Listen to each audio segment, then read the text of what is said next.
Welcome to Chapter 8 of Deadly Manners. We will begin our program after this quick word from our sponsors. MeUndies are the softest, most comfortable underwear you will ever wear, period. Every pair of MeUndies is sustainably sourced and made from micromodal, which is a fabric that's 3 times softer than cotton. And you can get joggers or hachi shorts, and if you're used to buying boring underwear, MeUndies is going to change everything. Cheeky briefs, bikinis, thongs, whatever you feel like. You have to feel for yourself why MeUndies has sold over 5 million pairs to date. And if you don't love your first pair, they're free. For a limited time, get 20% off your first pair, plus free shipping at MeUndies.com/deadly. That's MeUndies.com/deadly. Have you guys checked out Today Ticks? I know I have. Exactly. If you don't listen to Rue and I on What's the Tea, we are obsessed with Today Ticks. And what it is an app or a website. You can choose which way you want to go. Today Ticks, TIX, and it's the place to go for discounted tickets to shows. And not just Broadway anymore. It's comedy. It's anything that's going on in your city. Today Ticks. Well, I just saw a ballet with my daughter. You are kidding We me. went to go see the Red Shoes down at the Amundsen. We got tickets at Today Ticks. I love that so much. And it's in so many cities, New York, LA, San Francisco, Boston. But the best part is that it makes getting tickets so easy. They meet you in front of the theater with your tickets. We're talking premium seats. Yes. And discounted seats. Go to todaytix.com or download the app, and don't forget the offer code for $15 off your first purchase is DEADLY. It's todaytix.com's offer code DEADLY.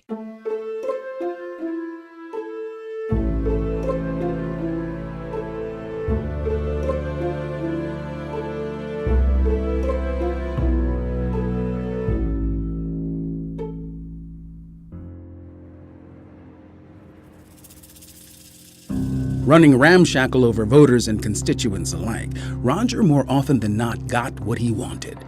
That's why Roger found himself genuinely surprised to have a blade pointed in his face. Even more shocking was the fact that the individual brandishing the carving knife in his direction was none other than his long-suffering wife, Nancy. And I swear to God, if you go out there and tell William Billings what you just saw in here, I'll kill you myself. But perhaps none were more surprised by this development than Nancy herself. Courage was a new look for her, but certainly one she wore fashionably. Just what the devil do you think you're doing, woman? For the briefest of moments, Nancy allowed her gaze to flicker down to the object in her hand. Nancy, you should put the knife down. With the sound of Veronica's voice, any uncertainty that had begun to take hold of Nancy dissipated in an instant. If anything, her friend's interjection seemed to strengthen her resolve. I will not lower this blade until you hear what I have to say. This is insane. You'd hold your own husband hostage, and for what? To lecture me? Oh, it's rich listening to you complain about being held hostage. Now you know what it's like to have been married to you all these years. Oh, what's that supposed to mean? Oh, come on, Roger. You know exactly what it means. You don't care about me. You barely look at me. This isn't a marriage, it's a facade. And not even a very good one at that. I beg your pardon. We don't talk. We make excuses to not be in the same room when we're at home. We rarely go out. And when we do, like tonight, I passively nod as you actively drink. I do not drink that much. Please! That's why we came to the kitchen in the first place. Because you were worried you had to go a few extra minutes without your precious booze. You only ever think about yourself. You never think about the harm your actions could cause. Do cause. What harm? I'd be doing everyone a favor by exposing this little charade of theirs. It's a sickness, Nancy. The fact that the maid would rather bed another woman than, say, a virulent man like me. Excuse me? Be that as it may, it doesn't mean I still won't be telling William about this abomination of an affair. He has the right to know. It's my duty as a member of society and as his friend. And I'm telling you that you will not. Why? Why do you care? Because, Roger, They deserve the chance that we never had. Our marriage is one of convenience. I was broke and scared. You offered economic and financial security. I thought that was enough, but it's not. Life is nothing without love. I've been unhappy for a long time. I suspect you have too. Nancy. Seeing these two women dare to defy convention, to put their very livelihoods on the line for the sake of their passion, it's a wake-up call to me. We don't get a lot of time. We should use it wisely. We should use it for love. What's this threatening of livelihoods talk? I won't let you leave me. That's not your choice to make. Roger stared at Nancy for a few moments of extremely uncomfortable silence, lost in thought. Finally, William has to know, Nancy. Beyond the affront of this lesbianism, it's only right. His wife is having an affair with the help, no less. I'm still in the room. It's unfair to keep him in the dark in his own marriage, even if the truth hurts. And I recognize that, Roger. But not tonight. Not with everything going on. Not with all the murder and mayhem. It is not our place to throw another log onto the fire. Fine. I will agree to keep my mouth shut for now. But only if she Roger pointed at Veronica. agrees that she will reveal the truth to William tonight. Roger, that's not... That's my deal. I'll keep Mum for a bit. But if it happens tonight, she either does it in her time or I do it in mine. Am I understood, Veronica? Yes, of course. Good. Now, Nancy, will you put down the knife? It's all right, Nancy. Fine. Now, where are those gin and brandy bottles? Through the pantry door there. Second shelf. Great. Mustn't waste time. What just happened? He's placated. For now.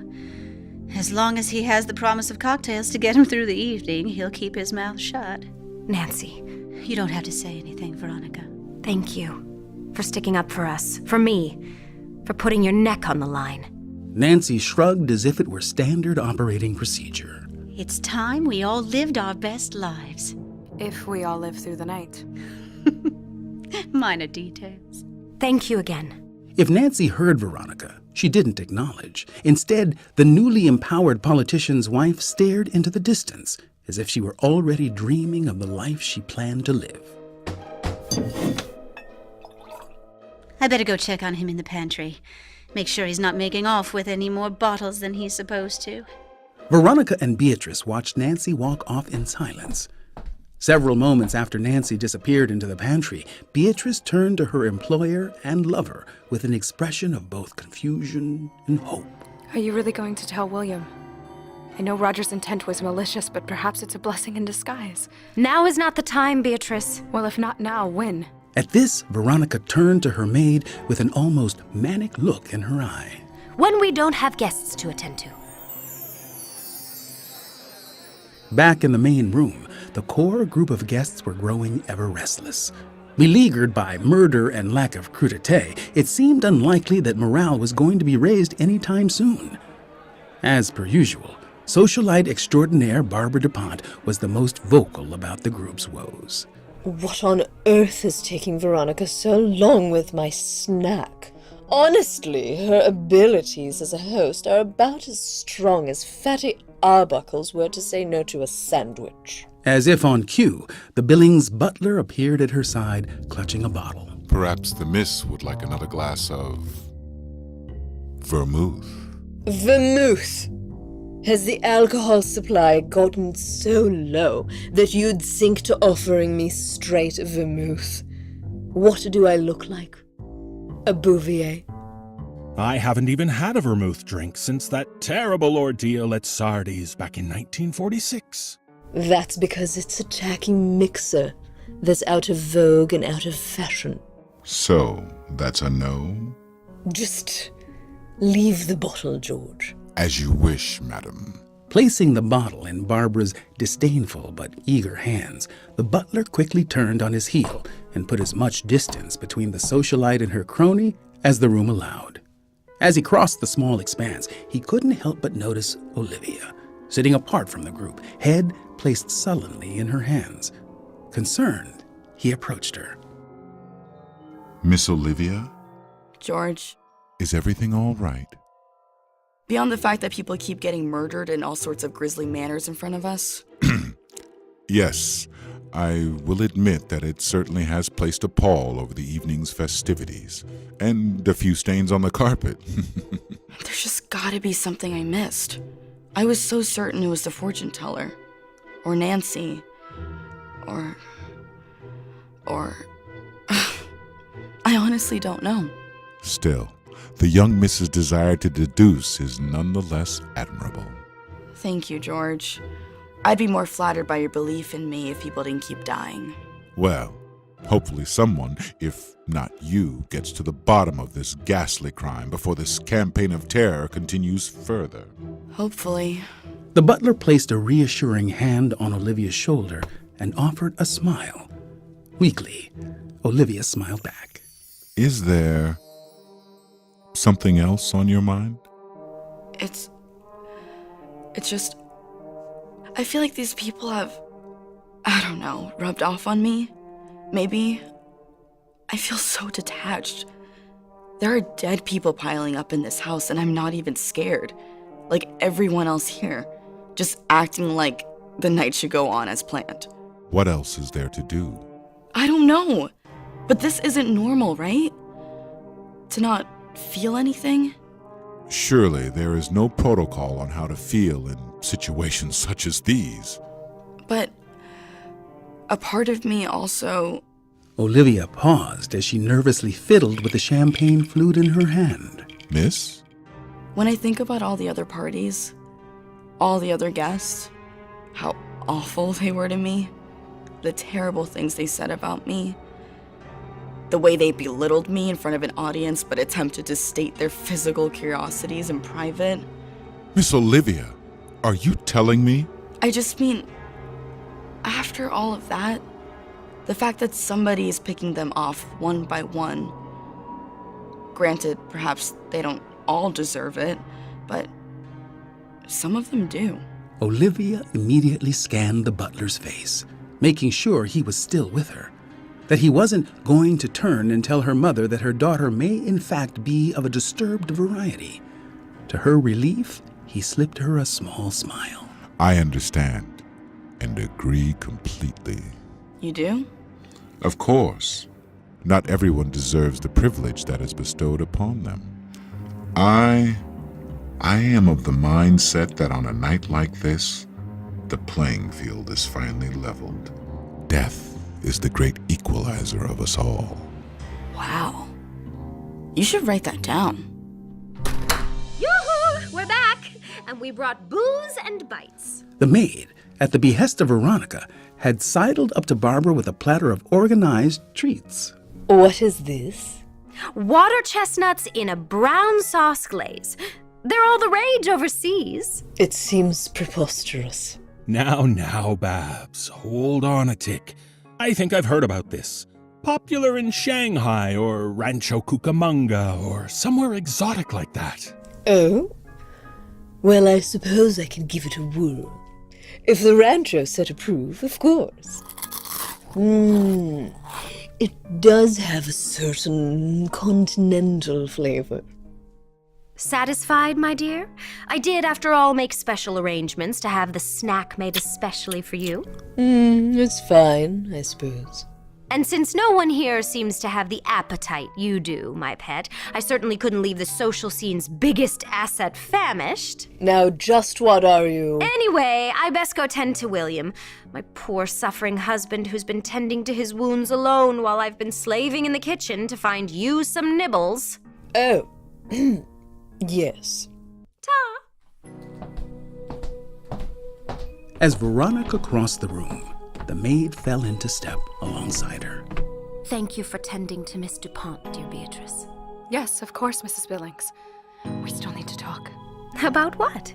About us. About what was said in the kitchen. Not now. William! Veronica approached her husband, who sat in a chair, delicately holding his blood-stained side, the result of an unseen attack earlier in the evening. Standing next to him, drink in hand, was Roger. Veronica eyed Roger with suspicion. How are you feeling, dearest? Winded, but on the mend. Thank you for asking, dear. And, what were you and Roger talking about? Nothing of importance, I assure you. Oh, come now, Roger. Veronica and I have no secrets. And perhaps she can offer a woman's insight. What are you talking about, dear? Well, it seems... William paused and looked at Roger, as if waiting for permission. In response, Roger shrugged. Oh, by all means, tell her. I'm terribly interested to hear her thoughts. Well, Veronica, shocking as it may seem, it appears as though Nancy and Roger are having some marital difficulties. Oh, you don't say. Yeah, I'm afraid so. She claims our marriage is a loveless sham. Can't imagine where she got that notion. Roger stared at Veronica so hard she could almost feel holes drilling into her skull. Especially considering I've done nothing but provide for her. Well, love is more than having things. Oh! Care to elaborate on that for the group, Veronica? No need to be pointed, Roger. I think Veronica is just trying to help. I don't need her help. Nancy doesn't know what she wants. Well, first and foremost, Nancy would like to be a part of the conversation. Turning, the trio of Veronica, William, and Roger saw Nancy standing behind them. How long she had been there was unclear, but the look on her face told the three of them that she had heard enough. Now, just a damn minute. No. You're done talking. Now you're going to listen to me.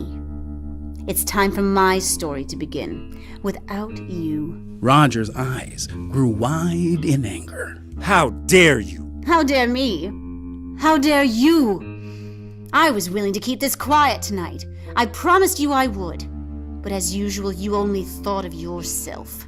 Oh, watch your mouth, Nancy. You don't have a knife now. Knife? I don't need a knife to cut you where it counts, you drunk. Face the facts. We're through. Unable to contain his anger any longer, something in Roger snapped. Throwing his cocktail glass to the ground, the politician's hands flew through the air. You bitch! Oh! She stumbled backwards in surprise and pain. Roger! No! Before Roger's assault could continue, William leapt behind him, wrapping his arms around his old friend in an effort to restrain him. In his drunken state, Roger thrashed against William several times before ultimately giving up. His gaze never left Nancy, who was now clutching her cheek in dismay. How could you? Me? You brought this on yourself. Rushing to Nancy's side, Veronica put her arm around the crying woman in an attempt to comfort her. Nancy leaned into her friend and wept freely. Roger watched the display with a cold eye. Struggling in William's grip, Roger's eyes never left his wife. Let me go! Are you gonna behave? Yes. All right. Released from William's grip, Roger huffily adjusted his jacket and looked around the room with wild eyes. The gathered guests, having just bore witness to his assault on Nancy, averted their gaze from him. Does anyone else have anything to say about my marriage? I thought not. Ugly business occasionally has to be dealt with in ugly ways, but I think it's best we all calm down. You think? Perhaps a drink will be good to relax the nerves. You, Maid, fetch me a cocktail. Beatrice, you will do no such thing. Excuse me? She will not serve you, not after that display. You are hardly in a position to be acting high and mighty, Veronica. What are you talking about? You are behaving like a madman, Roger. You just struck your wife in a room full of people. Do you think anyone here values your opinion? Looking around, Roger noted that the guests continued to avoid eye contact. and those who did returned nothing but a cold stare. The politician's expression quickly turned to one of agitated rage. Fine! You gonna have my fractured wife and your fractured life. I don't have to stand here and be judged by the lot of you. Miscreants and lowlives, every single one. Roger began to storm out of the room, pausing on his way to snatch the bottle of vermouth from James Egley's hands. Oh. You can all rot. After Roger disappeared from sight, those left in the main room exchanged looks through the uncomfortable silence. Where is he going now? Oh, who cares? Nancy? Nancy, dear, shh, it'll be okay. I'm fine. It's fine. Nancy wiped the tears from her eyes and sat up. Well, I'm just sorry you all had to witness that. Veronica stroked Nancy's hair in a comforting fashion and offered her a kind smile. I think we've all seen our share of skeletons in the closet tonight. At this, Veronica and Nancy shared a knowing smile. No one here is going to judge you. Be that as it may, this certainly wouldn't have happened at one of Astor's parties. God, I hate her. In spite of herself, Nancy laughed.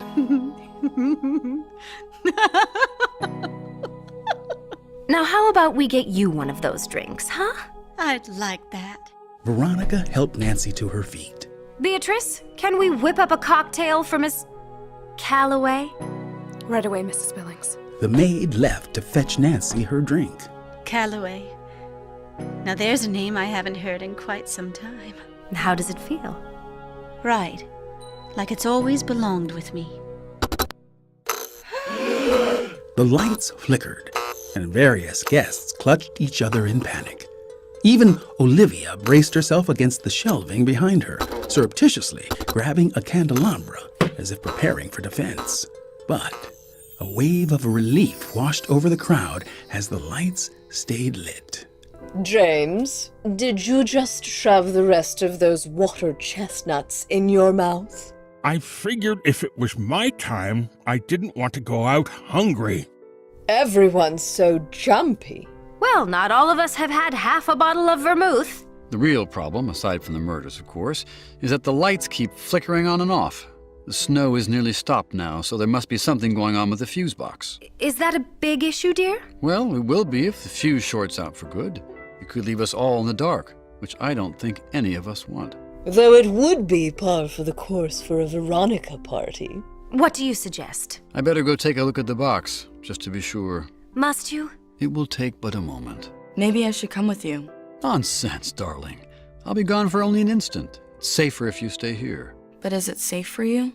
Now, your old dad already got roughed up once tonight and lived to tell the tale. If anyone's out there lurking in the dark, they know I'm not going down without a fight. William placed a reassuring hand on Olivia's shoulder. I'll be right back. As William left, the maid returned with a fresh tray of liqueurs. Olivia, darling, would you like to join Nancy and I for a drink? Aren't you tired of playing hostess yet? You have to hold on to what you have, dear. Now, do you want a refreshment or not? Fine. Veronica and the maid fussed over preparing the latest batch of refreshments, and Olivia found herself standing alone with Nancy. As the two stood in awkward silence, Olivia finally spoke up. I'm sorry for pointing fingers earlier. It's okay. I understand. We're all scared. And despite everything, I should go bring Roger back here.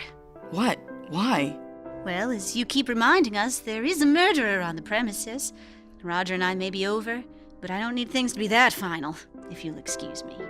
Olivia watched as she walked out the door, conflicted over her admiration of Nancy for taking ownership of her life, and the fact that she thought that Nancy was making a terribly stupid decision. Where's she off to? She's going after Roger. I see. But what if Roger is the killer? Then marrying him is the second dumbest thing she's done. The butler rushed inside the party room, cutting through the crowd and making his way to Veronica's ear. Madam. For heaven's sake, what's happened now? It appears as though Mr. and Mrs. Clark are arguing quite heatedly again. Already? The butler nodded, gesturing for her to follow. As Veronica marched out of the room, the maid tailed at her feet. I'm coming with you. Beatrice, don't. Me too. That's all quite unnecessary. I'll have George with me for protection. Veronica looked at Beatrice and her daughter, their eyes determined yet still fearful. She sighed in defeat. Well, come along then. Veronica, the butler, the maid, and Olivia all headed out into the hallway. Roger. Sounds like them. They followed the sound of the ruckus, which led them to the foyer staircase. There, they spotted Roger and Nancy arguing at the top. Just go back in there, Roger. Enough of this behavior. It's dangerous to be alone in this house. You're leaving me. What does it matter? Roger, come down here now. I won't take orders from a sexual pervert. Roger. Sexual pervert? What is he talking about? Nothing, dear. He's just a pathetic drunk. A drunk with two working eyes. I know what I saw. What did you see, Roger?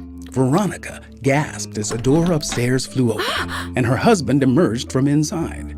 Nothing. I thought you were downstairs fixing the fuse box. I was. I came up here after to have a look at that faulty bathroom door when I started hearing all this commotion. Roger swigged from the liquor bottle in his hand, a smug smile creeping across his face. Well, I'm certainly glad to see you. It's a funny story, actually, though probably not for you.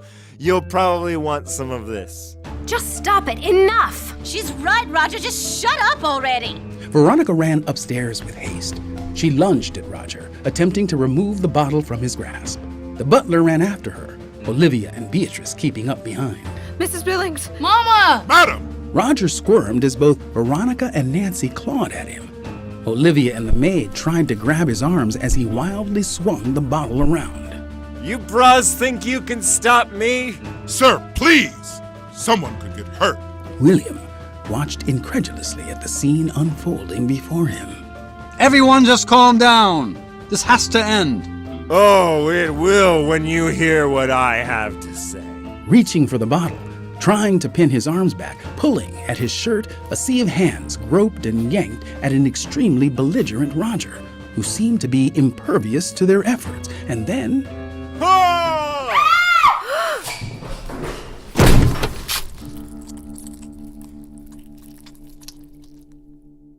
Thank you for listening. We'll have a preview of Chapter 9 after this quick word from our sponsors. MeUndies are the softest, most comfortable underwear you will ever wear, period. For a limited time, get 20% off your first pair, plus free shipping at MeUndies.com/deadly. That's MeUndies.com/deadly. Getting tickets to the theater doesn't have to be difficult, you guys. Today Tix is your ticket to the best theater in your city. From front row seats to serious discounts, go to todaytix.com or download the app. And don't forget the offer code for $15 off your first purchase is DEADLY. And treat yourself to a show. It's Today Tix, offer code DEADLY.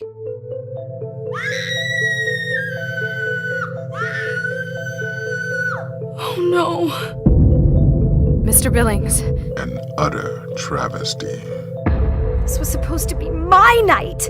I was supposed to have my comeback. Veronica, enough.